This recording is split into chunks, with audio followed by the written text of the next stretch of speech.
What can you say about monetization and sort of how that plays in the HTML5 world versus app stores? Well, certainly if you can avoid paying a tax through an app store, you could be better off. The App Store obviously offers you a great distribution mechanism and a place where people know they can find your app.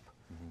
But on the other hand, especially if you have something that's more of a subscription model, if Apple wants to take a good chunk of that ongoing revenue just because someone downloaded that little app a while back, that's a problem. Essentially, they're between you and your customer forever.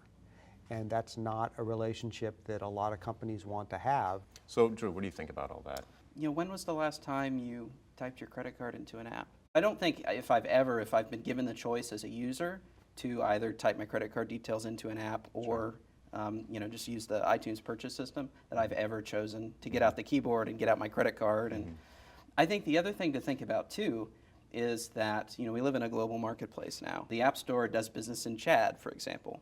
You are not going to be processing payments in Chad. It's very, very difficult. You can't get the permits. You can't open a business. These are all like very, very challenging problems that the App Store has solved. And I think to expect anything short of a multinational company to sort of figure that out is very, very difficult. That's a great point. What do you think about that, Dan? Apple, it's not that expensive if you're just selling onesies without the subscription. The 30% they take is, compared to the old days when you had boxes of software and you had to pay the distributors, you're actually taking less out of it. You actually make a larger percentage of a smaller number times more units. But to only have one place, either the Apple App Store or other app stores, to do it, that is very constraining in many ways because you're at their whim. Not everybody can live with that. It's good that it's there, but it shouldn't be the only thing. And the B2B and B2E area, business to employee area, you're not worrying about monetization the same way.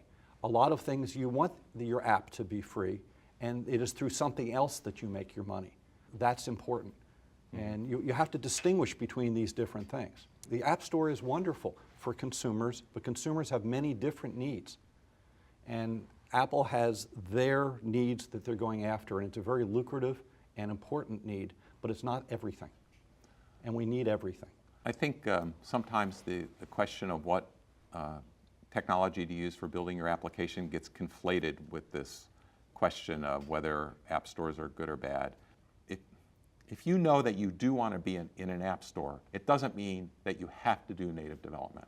Using all the options that you have for monetization are still available to you if you're using web technologies to build your app.